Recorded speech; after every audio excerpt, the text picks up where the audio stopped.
assim, mesmo dando um tempo para a galera entrar, sempre o pessoal se atrasa um pouquinho. Então, assim, a gente gravando não tem erro, né? O pessoal pode assistir depois o comecinho de aula que ela perdeu. Bom, nas 3 últimas aulas, a gente, como é de quinta-feira, não teve feriado, né? No integrado, eu tô super atrasado, porque a aula que eu dou para eles é de terça. Então, por conta do feriado, eu ainda estou em alto forno com eles. Nas últimas 3 aulas, a gente já viu o fluxo geral da indústria siderúrgica. 2 semanas atrás, vimos alto forno, funcionamento do alto forno. E a semana que passou, já está no YouTube essa aula, inclusive, nós vimos a aciaria, né? Lembrando que a indústria siderúrgica tem várias etapas, mas as 2 principais são o alto forno e a aciaria. No alto forno, o minério de ferro se transforma em ferro-gusa. Esse processo se chama redução. E na aciaria, o ferro-gusa se torna finalmente o aço, e esse processo se chama refino. Mas aí a gente viu que tem que isso se desdobra em vários processos. Tem o refino primário, que é realmente o gusa vai se tornar aço, mas ainda é um aço impuro, aí precisa do refino secundário, que aí se torna um aço puro. Hoje, na verdade não hoje, porque eu acho que não vai dar tempo, eu não tenho uma aula só com formações mecânicas e ligas ferrosas, tá?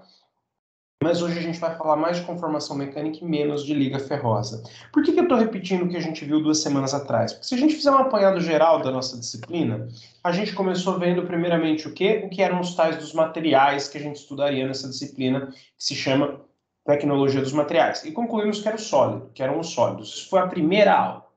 Depois disso, a gente foi desenvolvendo, aprofundando um pouquinho mais, falou das ligações químicas que determinavam cada classe de materiais, e com isso a gente já entrou em propriedades mecânicas. Vimos todas as propriedades mecânicas, todas não, né? As principais, que foram principalmente propriedades obtidas no ensaio de tração, né? Tem um monte lá, tensão de ruptura, deformação na ruptura, enfim, módulo elástico.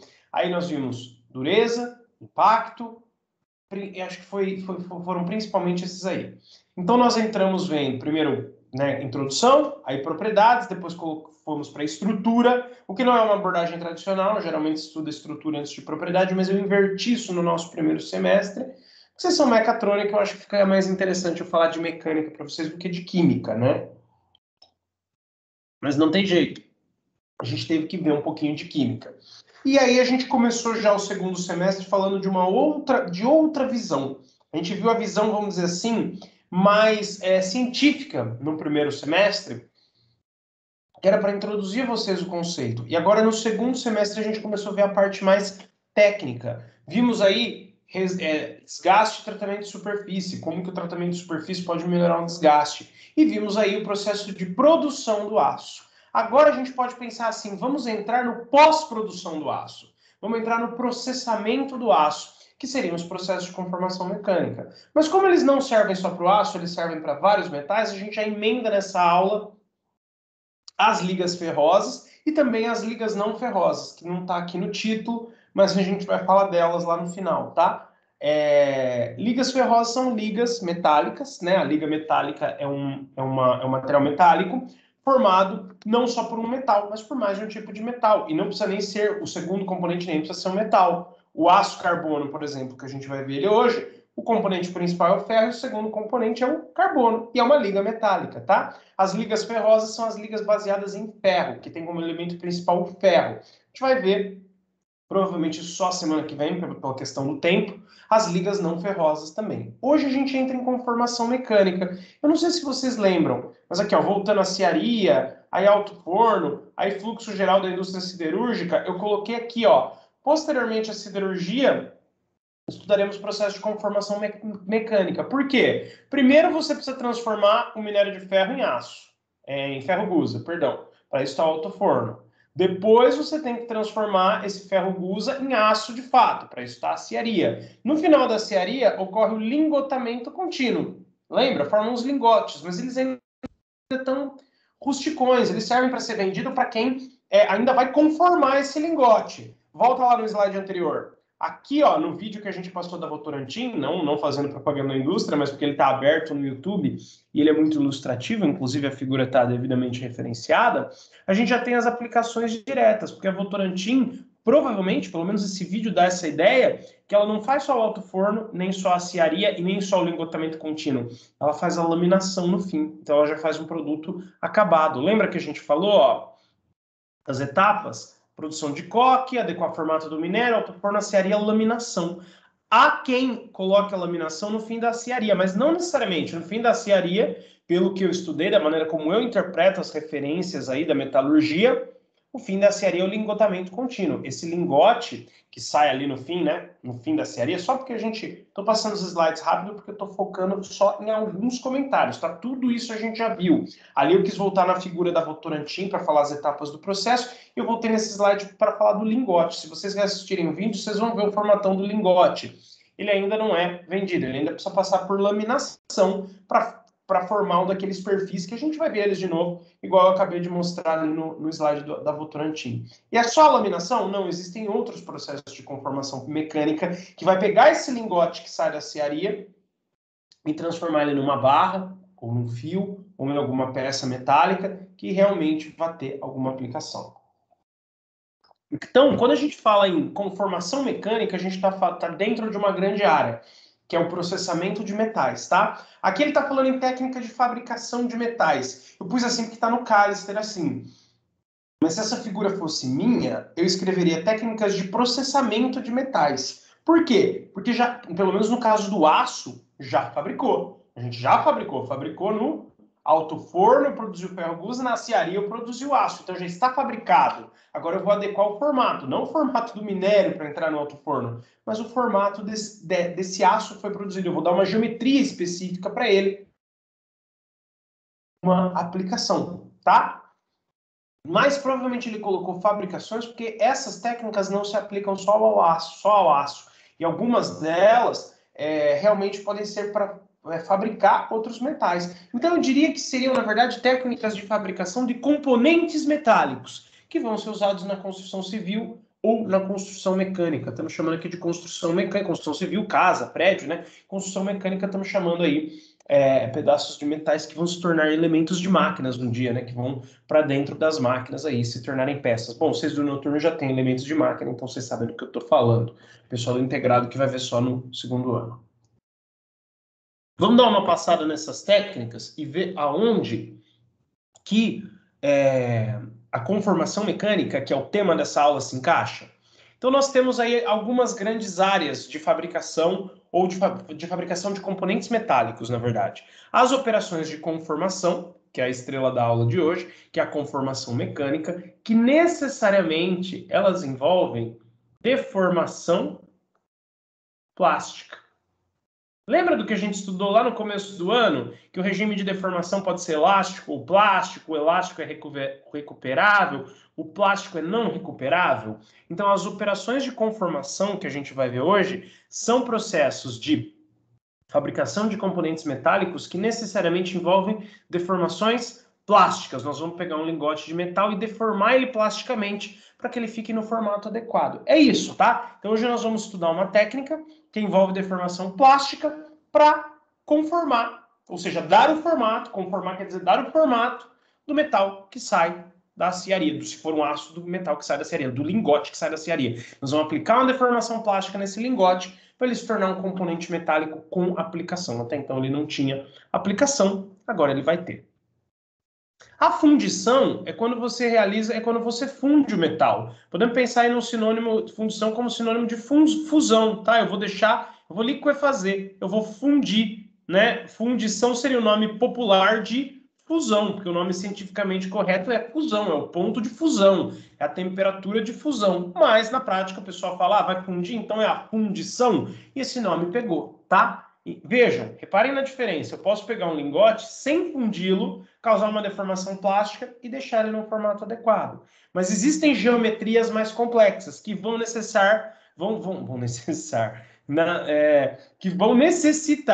de fundição, vão precisar serem fundidas para ter um novo formato. Aqui são geometrias mais simples, nós vamos ver na aula de hoje, tá?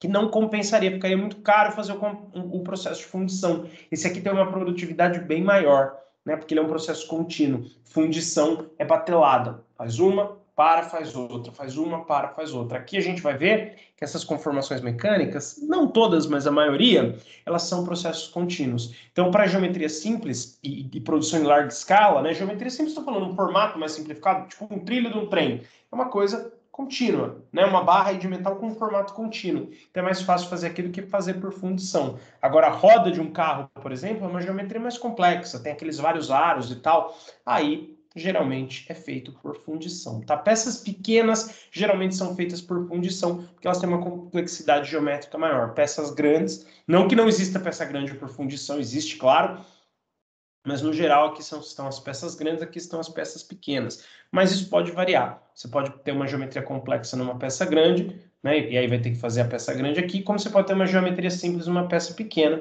e aí você vai acabar fazendo ela aqui, tá? Aí você tem o que o que o livro classifica como técnicas diversas, tá?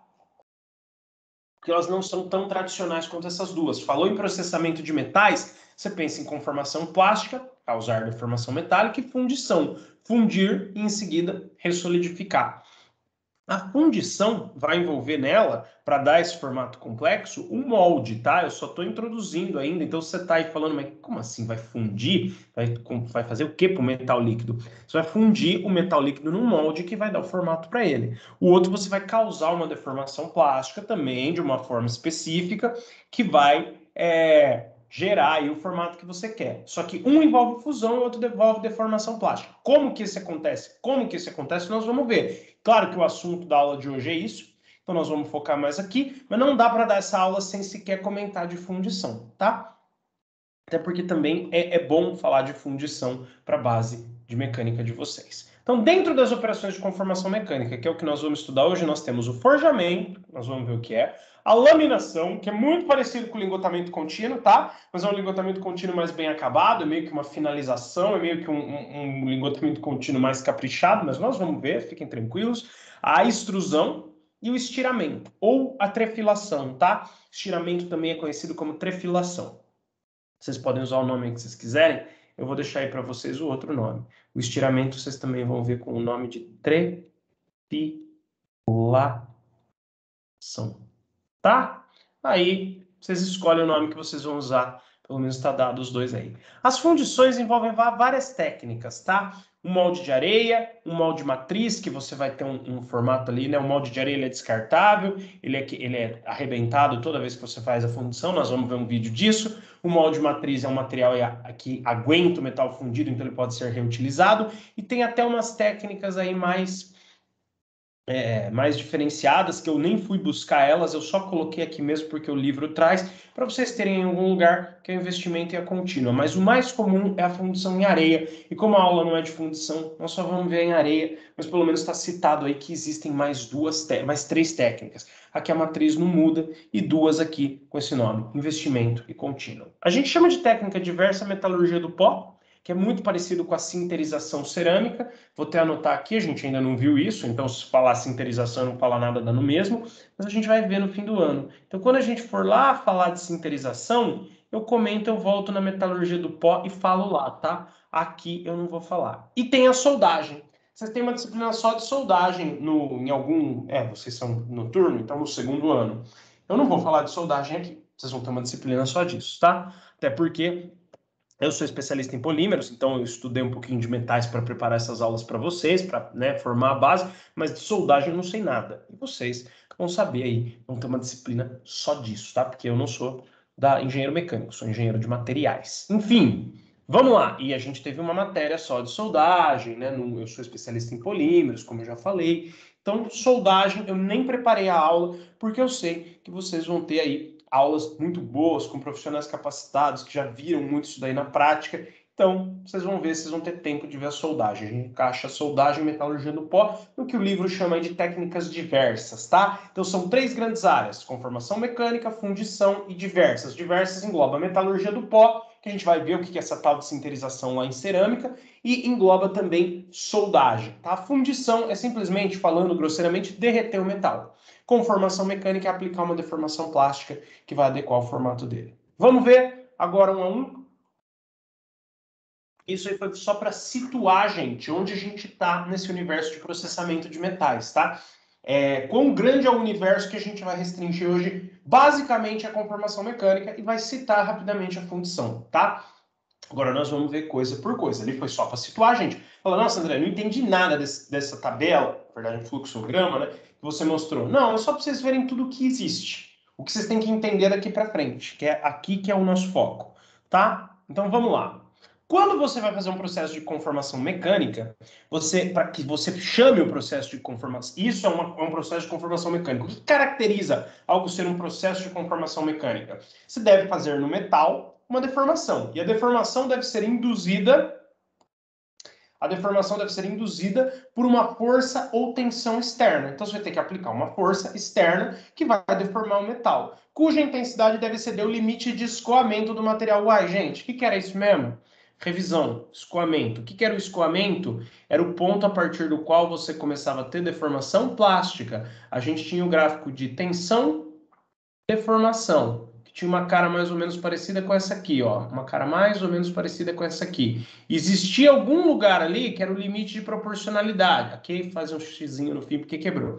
Existia algum lugar ali que era o limite de proporcionalidade, onde acabava a reta. Um pouquinho acima dele, via de regra, isso pode variar, tá? Você tinha um ponto que você conseguia estimar que a partir daquele ponto ele tem coordenada, né? Tanto uma coordenada y, que é uma tensão, que é a tensão, quanto uma coordenada x, que é uma deformação. Se passou dessa deformação, aqui onde eu estou pintando de vermelho, ou pensando de outro modo, se subiu além dessa tensão, porque quando subir essa tensão é porque passou aquela deformação, você começa a ter a deformação permanente, deformação plástica. O escoamento é essa tensão aqui que marca a passagem do regime plástico para o regime elástico. Ela tem uma deformação correspondente. Deformações menores que essa, regime elástico, deformação recuperável. Lembra disso? Deformações maiores que essa, deformação plástica, não recuperável. Para trás, elástica, para frente, plástica, corresponde a essa parte da curva aqui. Então, se tem que ter deformação plástica, é claro que essa tensão tem que exceder o limite de escoamento, senão ele recupera. Se o processo envolve deformação plástica, obviamente eu vou ter que aplicar no material uma tensão maior que o escoamento, senão não ocorre deformação plástica, só ocorre deformação elástica, que é recuperável. Lembra disso? Talvez vocês não lembrem, porque é ensino à distância, não fizeram uma prova, não tiveram que estudar de verdade, né? Apesar de eu ter feito seminário para dar uma estimulada aí em vocês. Mas eu vou lembrando, tá? Eu lembraria mesmo no ensino presencial, obviamente, então aqui eu vou lembrar e reforçar muito mais.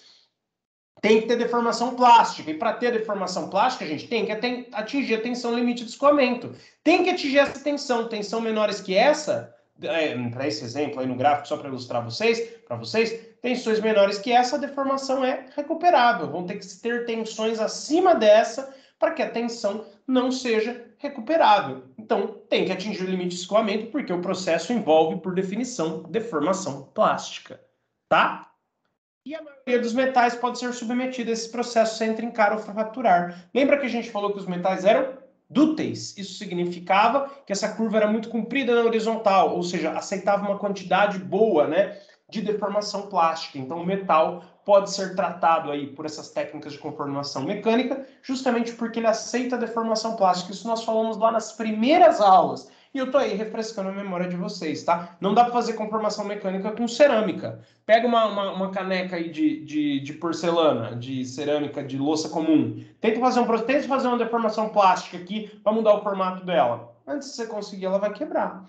Agora pega, sei lá, essa faquinha aqui, que é o metal, e tenta entortar. Eu não vou fazer, né? Mas provavelmente eu vou conseguir entortar ela pelo menos um pouquinho antes de quebrar, porque o material aceita deformação plástica, metal. Então, por isso que eu posso submetê-lo aos processos de conformação mecânica. Então, 2 pontos. Tem que atingir o escoamento, óbvio que precisa ter deformação plástica. A tensão geralmente é externa, tá? É externa, claro, ele não vai sozinho se conformar mecanicamente, você vai ter que aplicar uma tensão que cause essa deformação plástica, então tem que ser uma tensão superior à tensão limite de escoamento, e a maioria dos metais pode ser submetida a esse processo sem trincar ou fraturar. A maioria porque existem metais frágeis também, tá? No geral, os metais são dúteis, mas isso pode variar.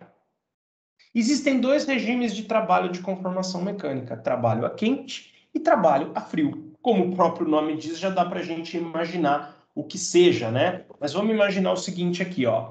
Deformação obtida acima da temperatura de recristalização. Se a gente for pensar em fundir um metal, gente, como a gente viu ali no ferro gusa e tal, vamos imaginar aqui um gráfico de temperaturas. As temperaturas estão variando durante o experimento. Essa temperatura mais alta aqui é a temperatura de fusão. Geralmente aqui o metal está muito líquido para começar a recristalizar, para começar a ressolidificar. Então a gente vai ter aqui abaixo da temperatura de fusão a temperatura de fato de recristalização. E quando recristalizou, ou seja, da TR, aí, temperatura de recristalização para baixo aqui, o metal está sólido, certo? Até daqui em cima da temperatura de fusão, o metal está líquido. E nessa parte intermediária aqui ele está pastoso, tá? A diferença aqui é bem pequena. Então, quer dizer, acima da temperatura de recristalização. Não dá para fazer conformação mecânica com metal líquido, mas você pode fazer com ele pastoso, ou seja, um pouquinho antes de fundir. Isso que é o trabalho a quente. Você faz acima da temperatura de recristalização. Ele está quase fundindo, ele está pastoso, mas ainda não fundiu. Na aciaria, quando está fazendo o lingotamento contínuo, o começo dele é trabalho a quente. Depois começa a resfriar e se torna o trabalho a frio, tá?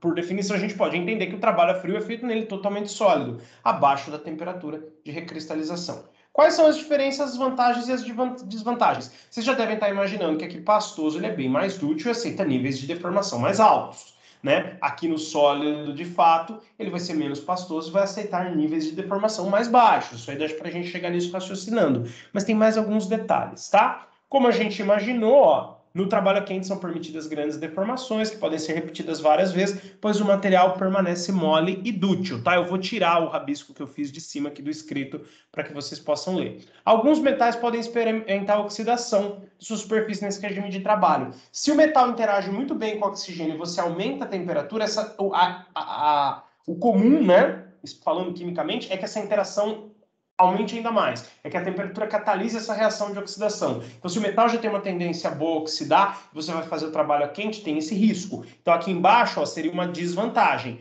Ali em cima é a vantagem. Grandes deformações, repetidas várias vezes, o material permanece mole e dútil. Deixa eu só tirar esse troço daqui, que isso aqui está me incomodando, tá? Agora está num lugar melhor. Maravilha. Então, aí vantagens e desvantagens. O April também vai ter suas vantagens e desvantagens. Ele vai ter um aumento na resistência do material, que é uma vantagem, mas pode ter uma redução na dutilidade. Se sua aplicação exigir dutilidade, ou seja, deformabilidade no material, não vai ser legal. Esse processo aí, quando o material é submetido a frio, a uma sequência de deformações plásticas, se chama encruamento, tá? Explicar o encruamento do ponto de vista dos grãos, do contorno de grão dos metais, não é uma coisa fácil. Mas como vocês não são técnicos em mecânica, vocês têm que ter só uma base de mecânica, eu tirei essa parte. Mas saibam que o metal encrua quando ele é submetido a diversas e repetitivas deformações plásticas. O encruamento consiste numa modificação da estrutura de grãos que gera um aumento na resistência e uma redução na dutilidade, tá? Aí depende do que você quer. Se você quiser resistente, né? Ou seja, o que é resistência, gente? Relembrando, resistência, se você tiver lá de novo o gráfico de tensão deformação, é o valor máximo de tensão que essa curva atinge. Então a resistência é isso aqui, ó. A dutilidade já é isso aqui. Então, o que vai acontecer? O encruamento vai causar um aumento na resistência e uma redução na dutilidade. Vai mudar o aspecto da curva para algo parecido com isso aqui, ó. Tá vendo? Ele ficou menos dútil, menor, aceitou menos, um nível mais baixo de deformação plástica antes da fratura do que o inicial, que estava aqui, ó, que era o eixo X inteiro quase. No entanto, ele ficou mais resistente, ó. Foi mais alto aqui. A curva azul representa... Deixa eu fazer esse desenho direito, né? Para vocês poderem olhar depois. Então, ó, vamos ver, vamos partir do metal inicial, aí o metal encruado, tá? Então, tensão, deformação. O metal aí inicialmente tem uma resistência um pouco mais baixa e aceita uma deformação plástica alta. Depois que você faz o trabalho a frio e ele chega a encruar, ó, a resistência dele aumenta, no entanto, a deformabilidade diminui, tá? Aqui tá bem claro. Esse aqui foi o que sofreu encruamento, tá? Maior resistência e menor dutilidade, tá? Beleza? Só ficou feio escrito encruamento, mas eu vou dar um jeito nisso já. Então, esse aqui foi o que sofreu o encruamento, tá? Encruamento. Beleza? Ih, André, mas não tá bom isso aí não. Calma que vai parecer que eu escrevi ali, ó. Tá, então esse de cima aqui é o que sofreu tal do encruamento, tá? É o que encruou, é o que está encruado. Tá bom? Só para ilustrar aí para vocês. Vocês não precisam me explicar o que é o encruamento, até porque eu não expliquei. Mas o encruamento é um processo que acontece quando o metal sofre várias e repetidas deformações plásticas aí. E existe um aumento na resistência, porém uma redução na dutilidade. Para sua aplicação, você precisa que ele deforme mais, como é a curva preta, era o metal antes de encruar, ou que ele seja mais resistente, mesmo aguentando menores deformações, que é a curva azul, o mesmo metal depois de encruar. Aí tem que ver o que você necessita na sua aplicação, tá? Não adianta querer falar, é isso, é aquilo, tá? Não tem dessa, tá? Você tem que ver a aplicação primeiro, para depois, ou melhor, não tem dessa de falar que é bom ou ruim, depende, é bom ou ruim para quê, né? E aí você tem aí, podemos pensar no encruamento como uma desvantagem, porque geralmente a dutilidade é uma propriedade importante para onde você vai aplicar os metais. E aí a vantagem aqui do A-frio seria melhor acabamento superficial, não tem o risco de oxidação, melhores propriedades mecânicas, pensando aí no aumento de resistência, e maior precisão dimensional. Como no trabalho quente ele está pastoso, muitas vezes você não tem o controle da geometria final. Ele vai resfriar, vai contrair, né? Os sólidos, quando a temperatura diminui, o volume também diminui. Aqui no trabalho a frio, não, ele já está a temperatura ambiente, então se você conseguir fazer aí um trabalho a frio, ele vai ficar naquele formato que estava quando você terminou o trabalho, tá? Mas como assim, André? Trabalho a quente e a frio. Lembra que esses trabalhos você está causando deformação plástica. Aqui, ó, você está causando repetidas deformações plásticas num metal pastoso, no a quente. No a frio, você está causando repetitivas deformações plásticas num metal já sólido. Por isso que tem essas características aí que eu estou comentando. Mas como assim, André, causando deformações? Um tipo muito específico é o forjamento. Você pode martelar. Antigamente o pessoal fazia assim, a técnica mais antiga de conformação mecânica é o forjamento, que a gente vai ver ele hoje. Hoje em dia não é mais feito a marteladas, mas poderia ser. Você martela a quente, aqui estão as características, o que vai acontecer com o seu metal. E já mostramos onde é a quente, ó, é nessa faixa aqui, ó, acima da temperatura de recristalização, mas ainda abaixo da temperatura de fusão. Por que chama recristalização e fusão, gente? Porque, ó, se você aumentar a temperatura, seu metal vai fundir. Vai fundir nessa temperatura aqui, sólido líquido, tá? Mas antes de fundir, ele passa por um estágio pastoso. No resfriamento, a mesma coisa, ó. Quando ele vai resfriar, ele está líquido, começa a ficar pastoso, até que chega e fica sólido. Então você vai fazer o trabalho a quente é nessa região do pastoso, o trabalho a frio é nessa região do sólido. Imagina que você está martelando o seu metal para dar o formato nele. Qual que vai ter uma precisão dimensional melhor? Você martelar um pastoso, que é fácil, de forma fácil, mas também passa do formato que você quer fácil, ou martelar um sólido, que você martela, e do jeito que você conseguiu moldar ali, ele fica. Então, quer dizer, você tem maior precisão dimensional, melhor acabamento superficial no sólido, porque ele não oxida, e melhores propriedades mecânicas, pensando no aumento de resistência. Só que você precisa de dutilidade, trabalho a frio não é uma boa ideia, porque o seu metal vai acabar encruando depois de seguidas marteladas nele, tá? Agora, a temperatura a quente também tem suas vantagens. Às vezes você precisa repetir várias vezes e não quer que seu metal encrue, mude as propriedades. Então é interessante fazer nele mole e dútil, mas saiba que você vai ter menos precisão dimensional e alguns metais ainda podem oxidar nesse regime aí, tá? Então pensando que trabalho aí, pensando na palavra trabalho como sinônimo de martelada, tá? Deixa eu ver só se eu não fiz vocês se perderem aí. Aqui a gente explicou bem por cima, um envolve deformação plástica, o outro envolve fusão, e os outros dois, a gente ainda, vocês vão ver, um comigo em cerâmica, que é muito parecido, e outro lá em soldagem. Aí aqui a gente falou, lógico, você vai ter deformação plástica, tem que passar o limite de escoamento, a maioria dos metais consegue fazer isso sem trincar, sem fundir. Os que trincam, provavelmente você consegue fazer trabalho a quente. Se eles trincam com trabalho a frio, aí você é obrigado a fazer trabalho a quente, você só tem uma opção. Agora, os que não trincam, o trabalho a frio é inclusive mais barato. Só tem que tomar cuidado para moldar de uma vez, porque bateu, deu várias marteladas, fez o processo várias vezes, ele vai encruar. Vai aumentar a resistência, mas vai perder de utilidade, tá? Na maioria das técnicas de conformação estudadas a seguir, são possíveis os dois regimes de trabalho, tá? Então, nós vamos estudar as três técnicas de deformação de conformação mecânica. Eu dei o exemplo da martelada só para vocês entenderem que raio que é isso de trabalho que eu estou falando, tá? É a martelada, é a conformação, é dar o formato, é isso que é trabalho, no pastoso ou no sólido, tá? Aí a gente vai falar de 4 técnicas mais modernas. Uma delas vocês vão ver que é a martelada. E eu já adiantei aqui essa observação, que as 4 podem ser feitas nesse regime ou nesse regime, tá? Vamos lá? Forjamento. Pode ser a quente ou a frio, como a gente falou, feito através de prensagens ou marteladas. Antigamente era na base da martelada. O pessoal percebeu lá atrás, idade... Agora não sei se é antiga ou média, mas faz muito tempo que espadas que eram exaustivamente marteladas eram mais fortes, davam vantagem no combate, demoravam mais para quebrar durante o combate. Então o pessoal percebeu que era interessante fazer o forjamento, pôr a espada no fogo e ficar ali martelando ele até forjar. Vocês assistirem vários filmes aí que são muito legais, que são fazem bastante parte da cultura pop. O primeiro Piratas do Caribe, que é antigão já, acho que é ano 2000, 2003.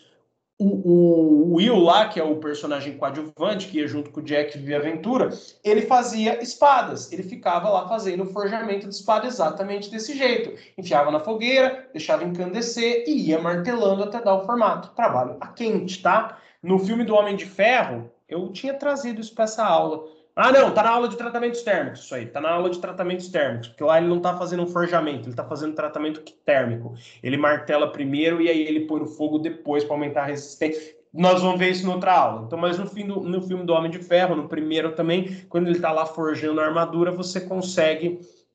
Acabei de usar o termo, forjando. Tem alguns momentos lá que ele vai dar marteladas, tem outros que não, tá? Mas a gente pode fazer o forjamento através de matrizes, tá? Você amassar aí um tarugo e fazer esse processo conhecido também como cunhagem. A moeda é feita assim. Você tem uma matriz que bate em cima e embaixo e dá o formato no tarugo, no caso da moeda, um tarugo pequenininho, que faz como se carimbasse em cima e embaixo, feito a quente e a frio também, tá? E a matriz pode ser aberta ou fechada, né? Cunhagem ou estampagem, ó, estampo, na verdade, o da moeda é a matriz fechada, ó. São muito similares. A diferença é que esse aqui tem um molde que pode dar um formatinho mais complexo porque ele é fechado. Esse aqui vai, na verdade, marcar em cima e embaixo e fazer uma placa. Esse tipo de forjamento é mais para fazer placa.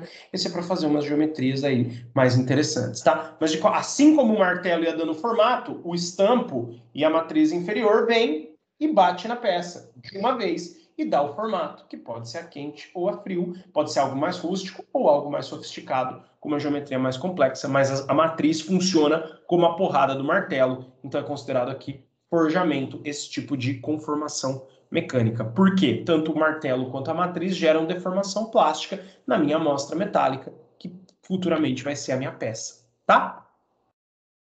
As aplicações aí de peças forjadas. Ferramentas geralmente são forjadas, hoje em dia, mais em matriz e não no martelo. Pistões automotivos, brequins, ou seja, peças automotivas aí no geral são exemplo de aplicação. Laminação, como eu falei, é muito parecido com o lingotamento contínuo. A única coisa é que você vai fazer uma lâmina mais fina, com acabamento superficial maior. Então você vai passar aí em vários rolos. Ó, e vejam por esse desenho que você tem várias configurações que você pode fazer os rolos. Dá uma olhada no desenho 3D aí, ó, são cilindros realmente onde a placa metálica passa ali no meio e é conformada, sofre uma deformação plástica, ou seja, permanente, através da pressão que esses rolos fazem girando nela, ó.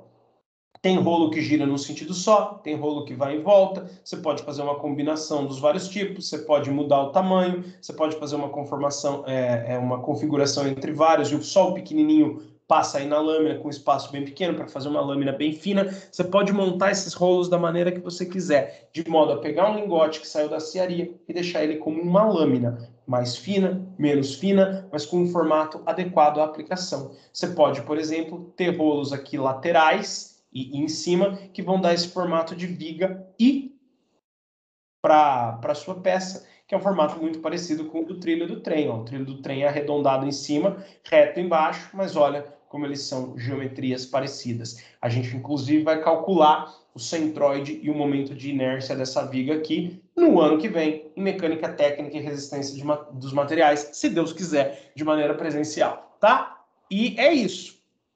A laminação vai permitir essas geometrias já um pouquinho mais complexas do que simplesmente um ligotamento, que é um monte de rolo num sentido só que faz uma chapa. Ele não, você pode combinar os rolos, colocar dois aqui do lado, colocar dois em cima e fazer um perfil contínuo aí, e específico. Mas o importante é que seja um perfil contínuo, seja algo comprido, que vai passar nos rolos, vai formar algo contínuo. Não dá para fazer, por exemplo, a cunhagem ou a estampagem de uma moeda, né? Nessa maneira. Tem que ser algo que tenha essa característica de perfil contínuo, ou seja, algo comprido, que a geometria aqui da frente se repete ao longo de todo o comprimento, que tem uma dimensão bem maior. O comprimento de um trilho do trem é bem maior que a altura dele, isso que eu estou querendo dizer, tá? Esse tipo de perfil, aí tudo devidamente referenciado, é obtido através da laminação. Então já vemos dois, a porrada, seja no martelo ou seja na matriz, e a laminação, que é passar no meio dos rolos, como se fosse um lingotamento,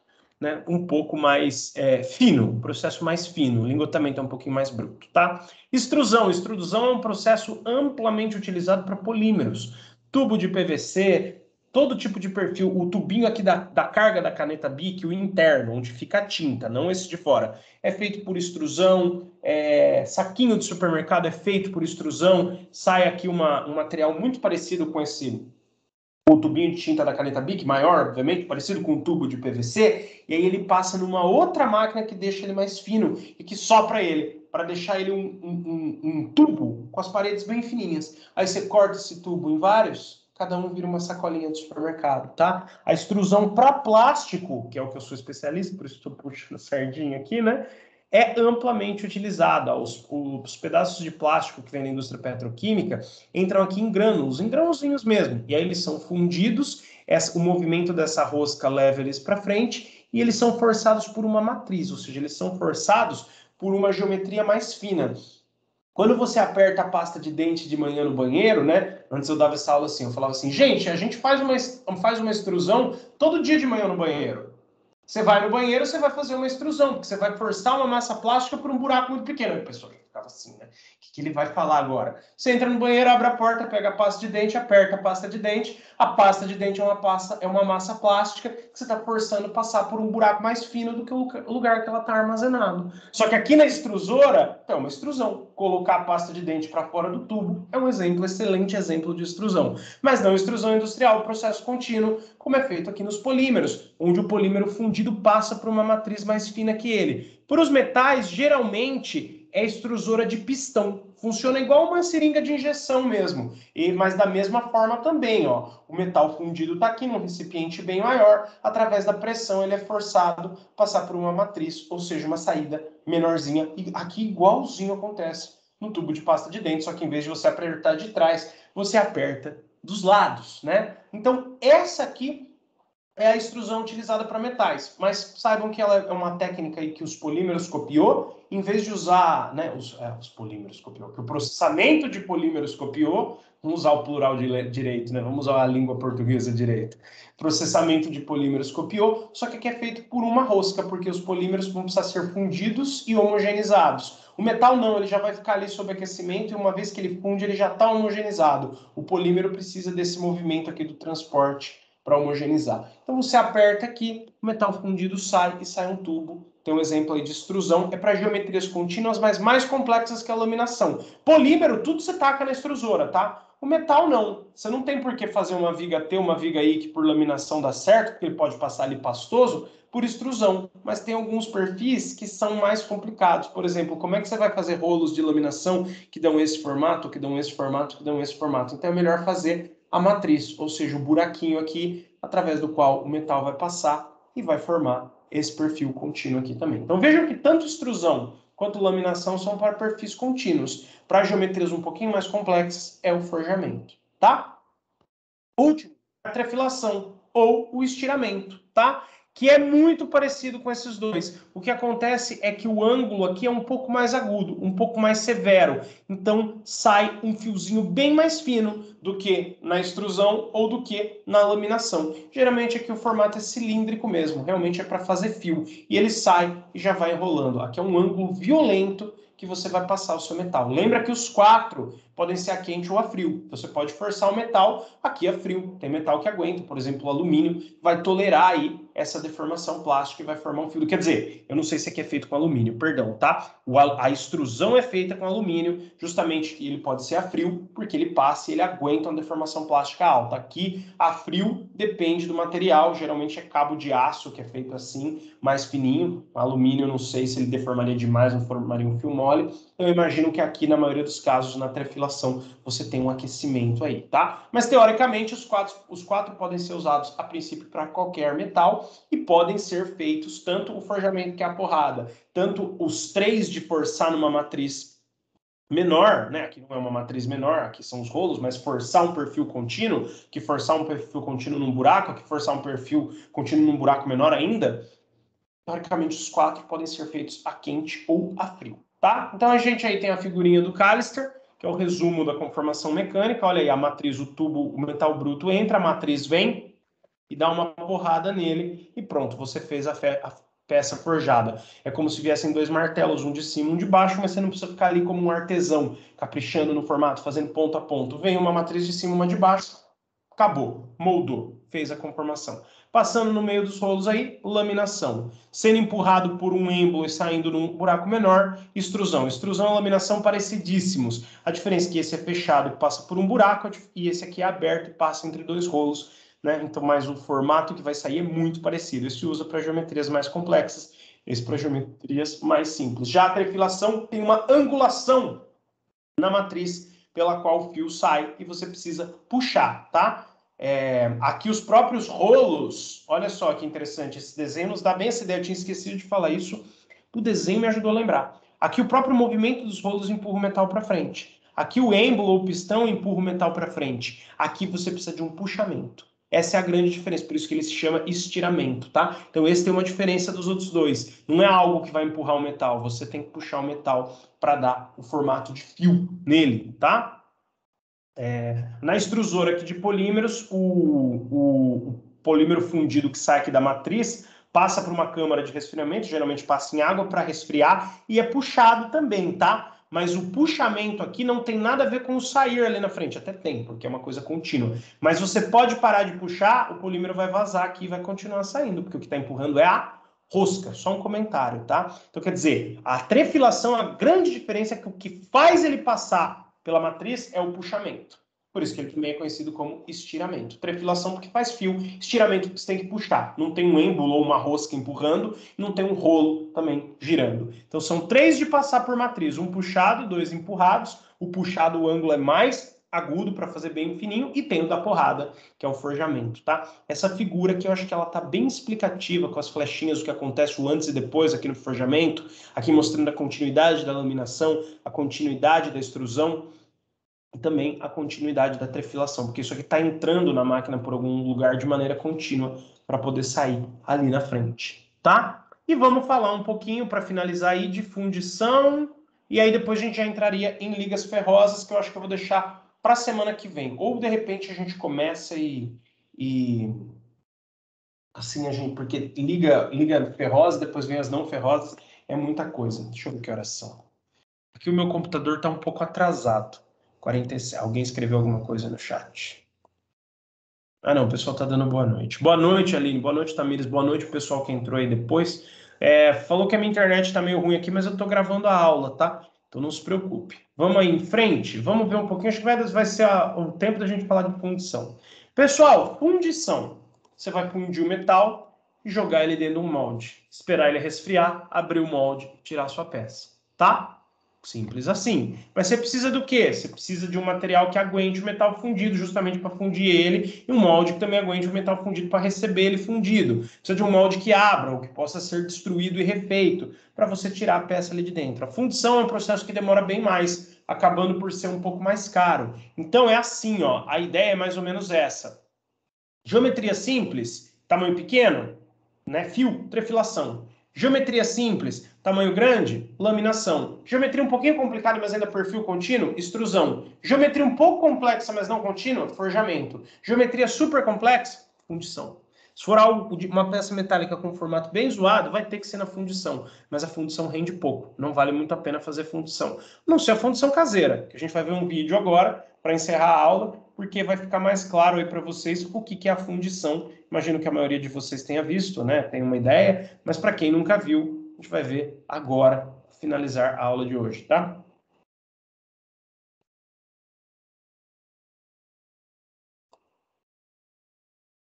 O vídeo demora muito, tá? Então eu vou dar uma adiantada boa. O cara vai pegar um abridorzão grande dele e vai fazer um igual de alumínio. Primeiro ele vai fazer o molde, depois ele vai fazer a fundição. Eu vou mostrando as fotos das etapas, tá? Senão vai demorar muito. Então, ó, primeiro ele pegou, molhou a terra, para deixar a terra bem fofinha. Molhou, tratou a terra, deixou a terra bem preparada. Pegou essas caixinhas para dar o formato do molde. E olha o que ele vai fazer. Ele vai bater a terra aqui, vai bater a terra, deixar ela bem batidinha aí, e aí ele vai pôr o abridor dele em cima. E ainda vai socar com essa madeira aqui, para quê? Para o formato do abridor ficar marcado ali, tá? Porque isso vai ser futuramente o molde. Deixa eu ver como é que ele vai fazer aqui, que aqui eu não lembro. Vou passar então, depois eu comento.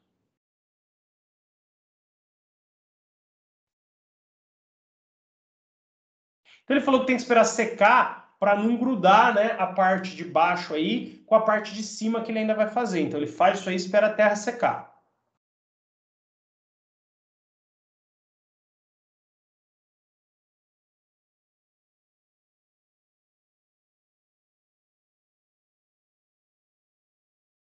Agora ele encaixou a parte de cima, vai encher isso aí de terra também.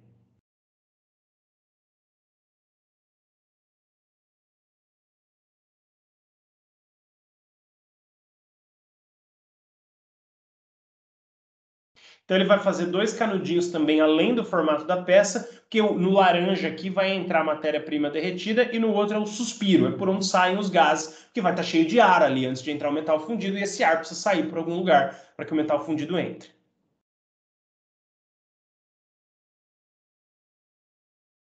Claro que esses canudinhos de plástico não vão ficar aí, ele só vai aproveitar o formato, né? Porque senão o alumínio fundido derreteria todos esses plásticos ao passar por eles.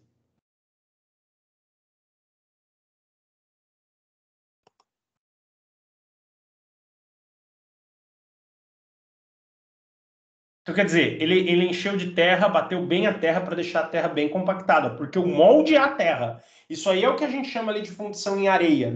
Areia é mais tradicional, mas ele fez com um tipo qualquer de terra ali, tá vendo? E deu certo. Vocês vão ver no final que vai dar certo.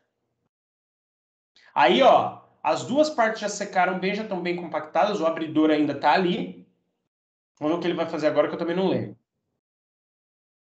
Ele vai tirar o abridor com cuidado, justamente para a impressão do abridor, formato do abridor ficar certinho ali na terra. Tá vendo? Que ficou, ó, certinho.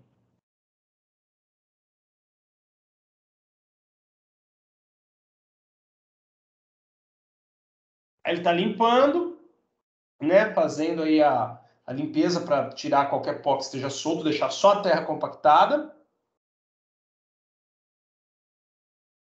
Colocou a tampa. A tampa lembra que vai ter dois buraquinhos. Um que esse negócio laranja fez para entrar o metal fundido e outro que esse negócio branquinho fez para sair o ar.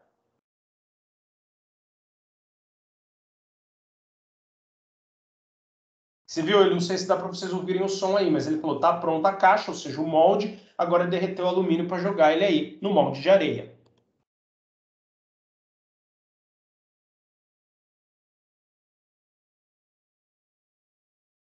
Então ele pôs aqui nessa panela aqui refratária porque aguenta alta temperatura, mas é um material metálico também, mas que aguenta uma temperatura mais alta para sustentar alumínio fundido, pôs ali alguns pedaços de alumínio, pedaços de lingote. Ele fala que vai usar carvão vegetal comum e um soprador para aumentar a temperatura.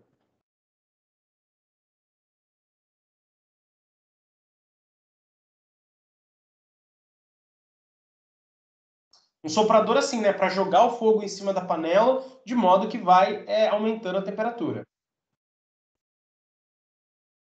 Ah, aí fundiu o alumínio, olha que legal agora que vocês vão ver realmente aí. Fundiu o preenchimento do molde, porque a fundição não é só o fundir, é fundir, preencher um molde, depois recristalizar, né, ressolidificar e tirar a peça.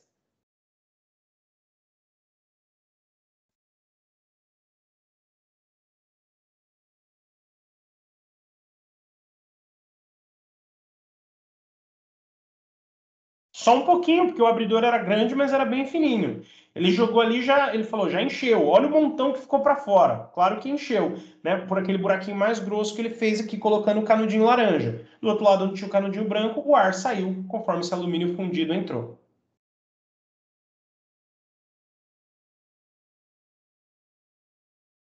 Agora só vamos ver ele abrir, não vou comentar mais nada, e aí a gente já termina a aula.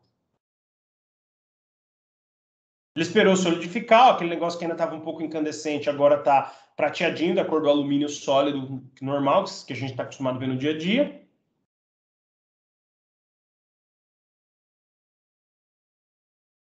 Você viu, aqui está vazio, então o abridor já ficou do lado de lá. Claro, porque é uma massa contínua de metal fundido. Então, solidificou todo mundo junto. Então, essa parte que ficou para fora segurou o abridor ali em cima.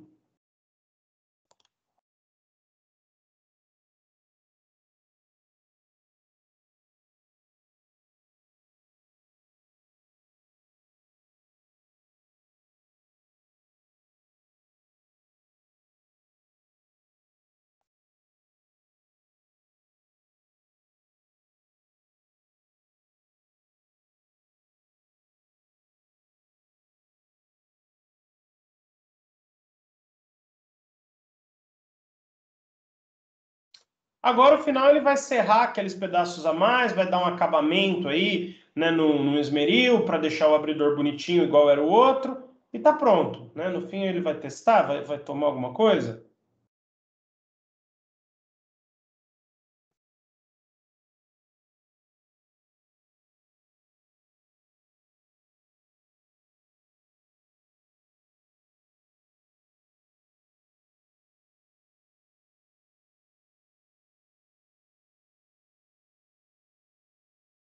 Falou que não fez o acabamento, que poderia ficar mais bonito e tal, mas ali já estava bom, já dá para usar. Ele deu aí pro sobrinho afilhado dele, que é o assistente dele. Falou que é pro rapaz tomar uns refrigerantes, né? Deve ser, o rapaz é novinho. Enfim, para a gente finalizar, pessoal, finalizo a gravação aqui também. O que ele comentou, o que apareceu ali no vídeo, ilustrou esse slide. Eu achei que era mais interessante, a fundição tem um pouco mais de etapas. Então, antes da gente vir mostrar aqui os desenhos, né? Porque aqui para ver mais na prática como é que é, né? Caso vocês não abram o vídeo novamente, vocês vão conseguir ver aí, vertendo num cadinho. Aqui está vertendo um cadinho, provavelmente para tirar uma amostra. Não me parece que isso é um molde. Não, já é um molde de areia, né? Aqui é um tubo refratário que vai descer lá embaixo, é um molde de areia. Mas olha só como é que é o molde de areia. Você tem que fazer e refazer ele cada vez que você vai fazer a peça. Faz a parte de cima, faz a parte de baixo, deixa o espacinho vazio ali. Tem que ser uma areia ou uma terra bem compactada, por isso que ele usou ela úmida. Você sempre tem que ter dois canais, um para entrar o metal fundido e outros para sair o ar. Outro para sair o ar aqui em cima. Na verdade, para sair o ar é aqui, né? Aqui é esse, e esse é o encaixe da parte de cima e da parte de baixo. O desenho é esquemático.